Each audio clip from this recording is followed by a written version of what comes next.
The oil under my fingernails tells a story 47 years in the making, a narrative written in grease stains and calloused hands that began when my father first showed me how to hold a wrench without dropping it.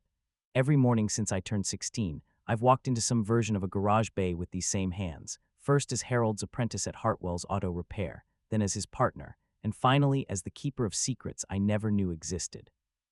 The scent of motor oil and old leather has become so much a part of me that Martha used to joke I'd bleed 10W30 if you cut me deep enough. She might have been right. Even now, 3 years into what people generously call retirement, I still wake at 5:30 and reach for work clothes that haven't seen a payroll deduction since 2022. Rex, my German shepherd companion with the graying muzzle and eyes that hold conversations I'm still learning to interpret, seems to understand this rhythm better than I do. He positions himself by the door each Tuesday morning, patient but insistent, as if we're both punching a time clock that exists somewhere beyond memory and habit. My childhood was built on the foundation of my father's calloused hands and unshakable principles. Benjamin Hartwell, no relation to Harold, despite sharing the surname that would later feel like destiny, ran a one-bay operation behind our house on Maple Street, where neighbors brought problems that dealerships couldn't or wouldn't solve. A mechanic's reputation isn't built on what he charges, Dad would say, wiping his hands on a rag that had seen 1,000 oil changes, but on whether the car starts reliably 6 months after he touches it. I was 8 when he first let me hold a torque wrench, my small fingers barely able to grip the handle, while he guided my movements with the patience of a man who understood that teaching was just another form of maintenance.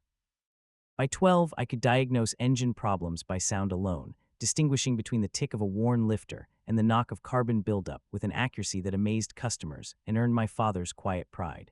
The dogs always seemed drawn to our garage, strays and neighbors' pets alike, as if they understood that a place where broken things got fixed might have room for broken spirits too. Dad never turned away an animal any more than he turned away a customer who couldn't immediately pay, and I learned that generosity wasn't about having excess, but about sharing whatever resources you possessed. The transition from boyhood fascination to adult profession happened gradually, then suddenly, the way most important changes do.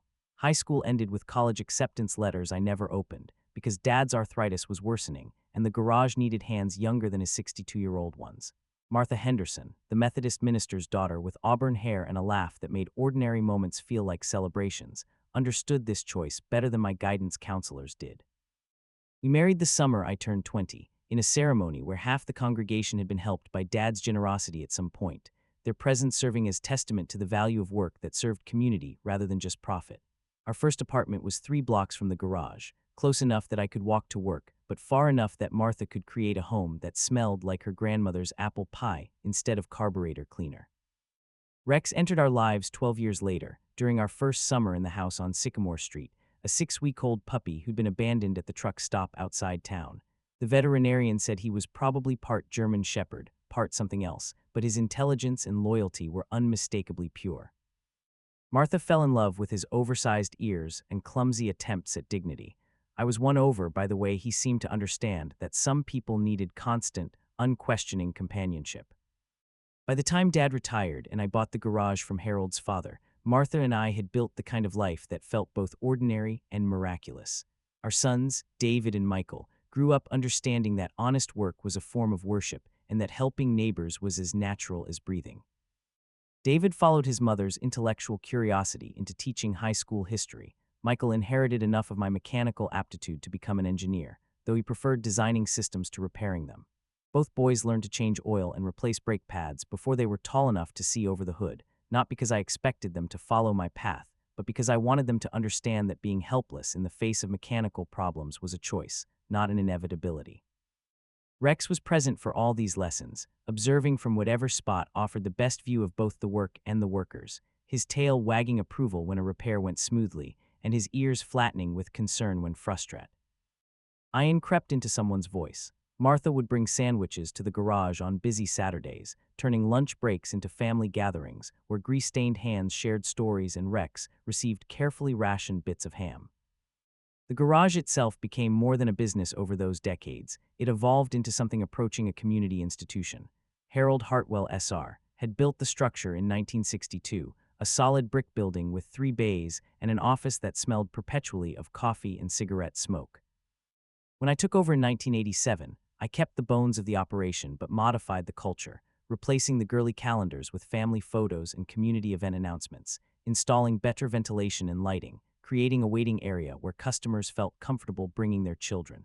Rex claimed the corner nearest my primary work bay, where a succession of dog beds accommodated his growing size and aging joints. Customers learned to expect his presence, children asked permission to pet him, and more than one difficult diagnosis was solved when his behavior pointed me toward problems I might have overlooked. He had an uncanny ability to sense automotive issues, ears perking up at engine sounds that shouldn't be there, nose investigating fluid leaks I hadn't yet noticed, body language that somehow communicated urgency when a seemingly minor problem masked major mechanical failure. Martha's illness arrived like a mechanical breakdown in a car you'd assumed would run forever, subtle symptoms that we initially dismissed as normal wear, followed by a diagnosis that rendered all our careful maintenance irrelevant. The cancer took 18 months to complete its work, time enough for us to say everything that mattered, but not enough to make the ending feel anything other than premature. Rex seemed to understand her condition before the rest of us did, spending increasing amounts of time pressed against her legs, as if his warmth could somehow counteract the cold that was settling into her bones. The garage became my refuge during her treatment, a place where physical problems had mechanical solutions, and where Rex's steadfast presence provided comfort when human companionship felt overwhelming. Customers offered condolences with the awkwardness of people who understood loss, but didn't know how to address it directly. Rex accepted their concern with the grace of someone who recognized genuine sympathy. Martha passed on a Tuesday morning in March, with Rex at the foot of her hospital bed and my hand holding hers. The three of us connected in a silence that felt more complete than any conversation we'd ever shared. The years following Martha's death blurred together in a haze of routine maintenance, both mechanical and emotional, that kept me functional but not fully alive. Harold Hartwell, Jr., had inherited the building when his father passed, but he'd moved to Atlanta for work and seemed content to let me maintain the lease indefinitely. The garage operated more from habit than ambition, serving the same families who trusted us for decades, while I processed grief one oil change at a time. Rex aged alongside me during this period, his muzzle turning white and his movements becoming more deliberate, though his awareness of our surroundings never diminished. Grandchildren began appearing in our lives, David's daughter Sarah in 2018, followed by Michael's twins Emma and Jake, then David's son Tommy in 2020. These small people brought energy back into spaces that had grown too quiet, their questions about tools and engines echoing conversations I'd had with their fathers decades earlier. Rex appointed himself their protector and educator, demonstrating the same patience with toddlers learning to walk that he'd once shown with customers learning to trust his mechanical intuition. Saturday mornings became multi-generational affairs, with Sarah teaching Emma to check tire pressure, while Tommy tried to convince Jake that spark plugs weren't toys, all under Rex's watchful supervision. My official retirement in 2022 was more ceremonial than practical, a recognition that my hands were no longer steady enough for precision work, and my back could no longer tolerate hours bent over engine blocks. Harold assured me that the garage would remain available for my use, understanding that separation from the work that had defined my adult life needed to happen gradually rather than abruptly. Rex seemed to grasp this transition instinctively, maintaining our Tuesday morning routine, but with less urgency, as if he understood that we were now visitors rather than proprietors in a space that had been our second home. I used these sessions to work on personal projects, restoring the 1969 Chevelle SS I'd purchased as a fixer-upper 15 years earlier, maintaining the small fleet of lawn equipment that served our neighborhood's landscaping needs, teaching Tommy the basics of automotive maintenance now that he was old Eno. To hold tools safely. Rex approved of these activities, settling into his corner with the contentment of someone whose duties had shifted from professional to personal, but remained essential nonetheless. The first indication that something was different came on a Tuesday morning in late September, when Rex refused to follow me into the garage bay we'd occupied countless times before. He stood at the entrance, every muscle in his 70-pound frame tense with alert attention, staring at the far corner where we stored parts and equipment awaiting customer pickup. I'd seen this behavior before, the focused intensity of a hunting dog that had detected prey, but never directed at a location we both knew intimately. "What is it, boy?" I asked, running my hand along his neck and feeling the slight tremor that indicated high-level alertness without immediate threat. Rex led me to the back corner, nose working overtime, circling a stack of old tires that had occupied the same space for months. To my human senses, nothing appeared disturbed, nothing smelled different, nothing visual suggested cause for concern. But Rex's behavior told a different story entirely. Methodical investigation, soft whining, occasional scratching at the concrete floor, then that particular look he gave me when he'd identified something requiring my attention, but lacked the vocabulary to explain what he'd discovered. Over the following weeks, Rex's behavior became increasingly focused and purposeful, drawing my attention to details I might otherwise have dismissed as insignificant. Fresh tire tracks in the alley behind the garage, the tread pattern unfamiliar despite my decades of experience identifying vehicle types by their footprints. The faint but persistent smell of cigarette smoke in the morning air, despite the fact that neither Harold nor I had smoked for years and the building had been empty overnight. A new padlock on the storage shed attached to the main building, slightly different in size and finish from the one I remembered, though Harold claimed he'd simply upgraded the security as part of routine maintenance. Rex noticed these changes before I did, his daily inspection routine expanding to include areas he'd previously ignored, his nose and ears working together to catalog information that remained invisible to my human senses. I found myself staying later during our Tuesday visits, ostensibly to work on the Chevelle, but really to observe, to see if I could decode the messages Rex seemed to be receiving from our familiar environment. The mystery deepened when I began noticing evidence of activity that Harold's explanations couldn't adequately address. Scrape marks on the concrete floor that suggested something heavy had been dragged across the surface recently. Fresh oil stains in locations where no recent work had been performed. Most significantly, the discovery that someone had been accessing the building during hours when both Harold and I were absent, evidenced by subtle changes in the arrangement of tools and equipment that only someone intimately familiar with the space would notice. Rex's agitation increased correspondingly, his investigation of the back corner becoming more determined, his body language suggesting not just curiosity, but actual concern about something he'd identified but couldn't communicate directly. When I mentioned these observations to Harold during one of his infrequent visits, his responses carried a defensiveness that was entirely out of character, coupled with an avoidance of eye contact that suggested discomfort with the direction of my questions. Sleep became increasingly elusive as my mind worked through possibilities and inconsistencies like a diagnostic checklist for a problem I couldn't quite identify. Martha used to tease me about my tendency to worry mechanical problems until I found solutions, turning them over and over until the angle that made sense revealed itself. But this felt different, less like troubleshooting a carburetor, and more like standing at the edge of something vast and potentially dangerous, with only Rex's instincts as guidance. He would wake me in the early morning hours, padding to the bedroom window that offered a view toward downtown, standing alert and motionless for several minutes before returning to his bed beside mine. I'd lie there listening to the familiar sounds of our neighborhood, the Henderson's pool filter cycling on and off, the distant whistle of the late freight train that carried grain from farms to processing plants, while my mind replayed every detail that had seemed wrong or out of place at the garage. Harold's claim that he'd misplaced the key to the storage shed, the way he'd avoided discussing the new security measures he'd allegedly implemented. The fact that someone had been watering the half-dead geranium beside the office door, something I'd never observed Harold do in the quarter century I'd known him.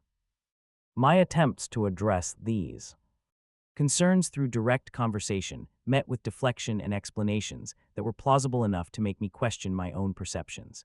Harold assured me that increased security was simply prudent business practice, that the city had recommended upgraded locks and lighting for all downtown businesses following a series of vandalism incidents. When I mentioned the unfamiliar tire tracks and cigarette odors, he suggested that the homeless population had grown and that people occasionally sought shelter in doorways and alleyways throughout the business district.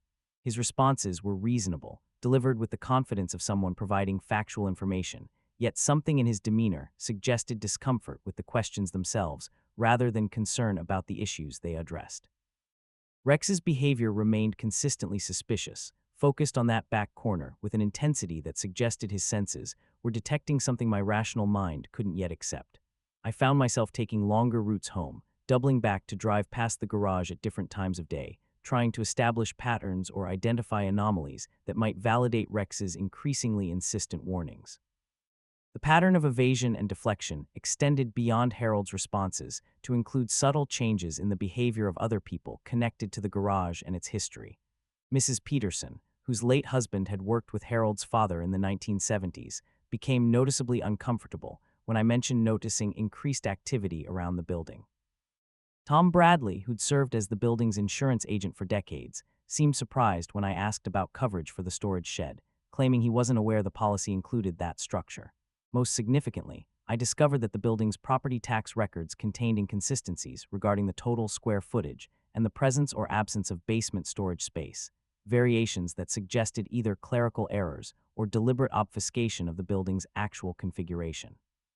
Rex's investigation of the back corner intensified during this period, his behavior shifting from curious exploration to determined excavation attempts, pawing at the concrete floor with a persistence that suggested he was trying to reach something buried beneath the surface.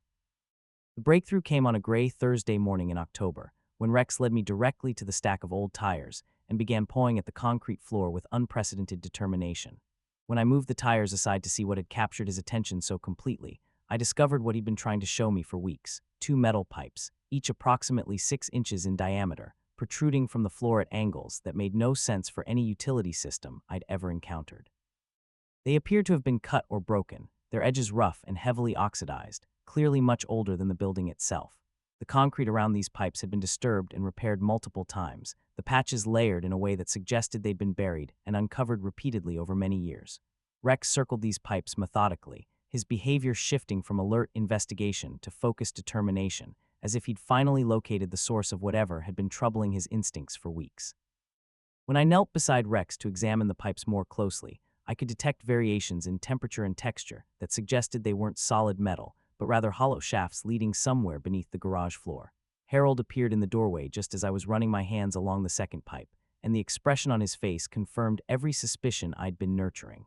The color drained from his cheeks, and his usual confident demeanor crumbled into something approaching panic. "Charlie, you need to leave those alone," he said, his voice carrying an authority and urgency I'd never heard before. "Those are old utility lines, probably left over from when they ran steam heat through this part of downtown back in the 50s. Could be dangerous to mess with them." But his explanation didn't match what I was observing. These pipes were too wide for steam lines, positioned at angles that made no sense for any utility distribution system I knew, and most importantly, Rex's reaction suggested something far more significant than abandoned infrastructure. Harold's hasty departure for what he claimed was an urgent supplier meeting provided the opportunity I needed to investigate further. I returned that afternoon with proper tools, a high-powered flashlight, measuring tape, and a small inspection mirror mounted on an extendable handle that I'd used for examining hard-to-reach engine components. What I discovered when I directed the flashlight down one of the pipes made my hands shake with a combination of excitement and apprehension. The pipes weren't connected to any utility system at all. They were ventilation shafts leading down into what appeared to be a finished space beneath the garage floor, a space that, according to every building plan and property record I'd ever seen, wasn't supposed to exist. Rex positioned himself beside me during this investigation, his calm presence somehow steadying my nerves as the implications of our discovery began to unfold. That evening, working by lamplight in my kitchen, while Rex maintained his usual position where he could observe both the front door and my activities, I began assembling the evidence we'd uncovered into a coherent picture. I made copies of every key I possessed for the garage, documented the pipe locations with detailed photographs, and began researching the building's history through county property records and newspaper archives available online. Rex stayed close during this process, his presence both comforting and validating, as if he understood that we were transitioning from investigation to action. The property records revealed significant inconsistencies, references to basement storage areas in 1960s building permits that contradicted the no basement designation in documents from the 1980s and 1990s. More disturbing were the newspaper archives from the 1970s, which contained multiple articles about suspected organized crime activity in our county, specifically mentioning legitimate businesses that had been used for money laundering operations and illegal storage facilities. Historical timeline was beginning to make terrible sense. Harold's father had purchased the garage property in 1978, just 2 years after a major federal investigation into racketeering and organized crime had dominated local headlines. The previous owner, according to court records I found through online legal databases, had been investigated but never charged in connection with these activities, and had sold the property quickly and quietly before relocating to another state. Harold S.R. had maintained the garage as a legitimate business for decades, but certain peculiarities that I'd attributed to his generation's different approach to record-keeping now suggested a more complex explanation. The basement space that wasn't supposed to exist, the storage shed that appeared on some insurance documents but not others, the succession of padlocks and security measures that seemed excessive for a small automotive repair shop. Rex's unwavering focus on those ventilation pipes had led us to evidence of something that had been hidden for nearly half a century. The confrontation with Harold came when he discovered my research materials in the truck and realized the extent of my investigation. His carefully maintained composure cracked entirely, revealing a man who'd been carrying the weight of family secrets for longer than he'd been able to bear. "You don't understand what you're dealing with, Charlie," he said, his voice shaking with what I now recognized as fear rather than anger. "Some things are better left buried. Some knowledge is more dangerous than ignorance." But I'd already taken precautions, creating copies of all evidence and storing them in a safety deposit box with detailed instructions for my sons. Rex sensed the tension in Harold's voice immediately, positioning himself between us with protective intent, but without aggression, his body language communicating readiness to act if necessary while hoping action wouldn't be required. Harold's confession, when it finally came, revealed the full scope of what Rex and I had stumbled onto. The basement space had been constructed in the early 1960s, during the height of organized crime activity in our region, designed to store materials and conduct business that required absolute secrecy and security. Harold's father had inherited more than just a building when he purchased the property. He'd inherited an arrangement with people who expected certain services to continue regardless of ownership changes. The basement had been used intermittently over the decades to store items that various parties preferred to keep away from official scrutiny, and Harold's family had maintained this arrangement not from greed, but from fear of the consequences that might result from refusing to cooperate. Harold himself had hoped the arrangement would simply fade away as the original parties aged and died, but periodic visits and deliveries had continued, keeping alive a secret that had shaped his entire adult life. The resolution of our discovery required navigation of legal, ethical, and safety considerations that extended far beyond anything I'd encountered in 47 years of fixing mechanical problems. Working with federal investigators who specialized in recovering assets from organized crime activities, we developed a plan for safely accessing and documenting the contents of the hidden basement space. Rex remained close throughout this process, his calm presence steadying my nerves as we prepared to confront decades of buried secrets, the invest. Gators assured us that Harold's cooperation and the involuntary nature of his family's involvement would be taken into consideration, and that the primary goal was recovering evidence and assets rather than prosecuting unwilling participants in historical crimes. The actual excavation and documentation process took 3 days, during which Rex and I maintained our vigil from a safe distance, watching as decades of carefully hidden materials were brought into daylight for the first time in generations. What emerged from beneath the garage floor exceeded everyone's expectations in both scope and significance. Beyond the money and stolen goods that investigators had anticipated, they discovered documents detailing criminal enterprises that had operated across multiple states, evidence that helped law enforcement close cases that had remained unsolved for decades. Serial numbers from stolen vehicles, records of financial transactions that had been designed to appear legitimate, correspondence that revealed the structure and operation of criminal organizations that investigators had suspected but never been able to prove. More significantly, several pieces of evidence helped exonerate individuals who'd been wrongly suspected in connection with various crimes, bringing closure to families who'd lived under clouds of suspicion for years. Harold's relief was visible as the weight of family secrets finally lifted from his shoulders, replaced by the satisfaction of knowing that truth had prevailed over fear, and that his cooperation had helped serve justice rather than obstruct it. The aftermath brought recognition and relationships I'd never anticipated, along with a deeper understanding of how individual courage can contribute to broader justice. Law enforcement officials credited Rex's detection instincts with breaking open cases that might never have been solved through conventional investigation methods, and several families expressed gratitude for the closure that our discovery had provided. The garage itself became part of a federal asset recovery program, eventually transferred to a nonprofit organization that operates automotive training programs for disadvantaged youth. Harold asked me to serve as a volunteer instructor, a role that has provided purpose and community connection I hadn't realized I'd been missing since retirement.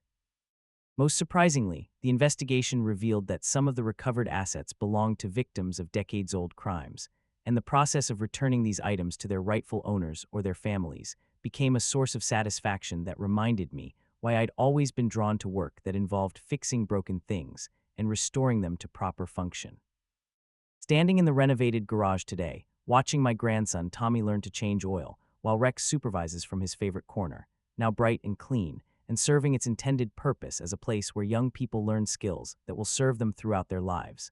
I'm struck by how much can change when we choose to trust our instincts and refuse to accept convenient explanations for inconvenient truths. Martha would have been proud of the courage it took to dig deeper when everything in me wanted to accept simple answers and avoid complications that might disrupt our peaceful retirement. Rex taught me that loyalty sometimes means protecting people from dangers they can't yet perceive, and that persistence in the face of doubt often reveals truths that transform not just our own lives, but the lives of people we'll never meet. The pipes that initially seemed like obstacles or nuisances turned out to be pathways to justice, and the mockery we endured from neighbors who thought we were chasing shadows only made the eventual vindication more meaningful and complete. The investigation also revealed connections between our discovery and other cold cases throughout the region, leading to additional recoveries and closures that continued for months after the initial excavation. Rex and I were invited to participate in several of these related investigations, his detection abilities having gained recognition among law enforcement professionals who'd previously been skeptical of canine contributions to forensic work. These experiences deepened my appreciation for the complexity of criminal enterprises and the patience required to unravel decades of carefully constructed deception. More importantly, they demonstrated how ordinary citizens with observational skills and determination can contribute to justice in ways they never anticipated, simply by refusing to ignore evidence that others might prefer to remain buried. The legal proceedings that followed our discovery provided education in aspects of the justice system I'd never encountered as a small business owner and community member. Harold's testimony proved crucial in multiple cases, his detailed knowledge of the building's history and the activities that had occurred. They're providing context that investigators needed to understand the full scope of what they'd uncovered. The federal prosecutors handling the case praised his cooperation and recommended that he receive consideration for his family's unwilling involvement in activities they'd been powerless to prevent or escape. Watching Harold find the courage to speak truthfully about events that had shaped his entire life reminded me that redemption often requires facing rather than avoiding uncomfortable realities, and that silence in the face of wrongdoing can become complicity even when motivated by fear rather than greed. Rex's role in these proceedings extended beyond the initial discovery to include ongoing consultation on related investigations. His ability to detect evidence that human investigators might miss led to additional recoveries at other locations, and his calm demeanor during stressful situations made him an ideal companion for work that often involved confronting difficult truths about people and institutions that had appeared trustworthy on the surface. Law enforcement agencies began consulting with animal behavior specialists to better understand how trained dogs might contribute to forensic investigations, and Rex became something of a case study in the application of natural detection abilities to criminal justice work. These experiences reinforced my belief that we often underestimate the intelligence and capabilities of our animal companions, and that learning to interpret their communications can provide insights unavailable through conventional human observation. The transformation of the garage from a site of hidden criminal activity to a place where young people learn valuable skills has provided a sense of closure and renewal that extends beyond the resolution of legal issues. Watching teenagers from disadvantaged backgrounds gain confidence as they master automotive repair techniques reminds me why I was originally drawn to work that combined technical skill with practical service to the community. Rex has adapted to his role as unofficial mascot and security supervisor for the training program, his presence providing comfort to young people who may not have experienced consistent, reliable relationships with adults in their lives. His patient observation of their progress and his obvious approval when they successfully complete challenging tasks has become part of the learning environment, demonstrating that competence and character can be recognized and validated by sources beyond formal evaluation. The ripple effects of our discovery continue to unfold in ways that demonstrate how individual actions can have consequences far beyond their immediate circumstances. Several of the criminal cases that were resolved through evidence we uncovered led to additional investigations and prosecutions that removed dangerous individuals from positions where they could harm others. Assets that were recovered and returned to victims or their families provided financial resources that enabled some people to pursue opportunities they'd previously thought impossible. The publicity surrounding our story encouraged other community members to report suspicious activities they'd observed but hesitated to investigate, leading to additional law enforcement successes and community safety improvements.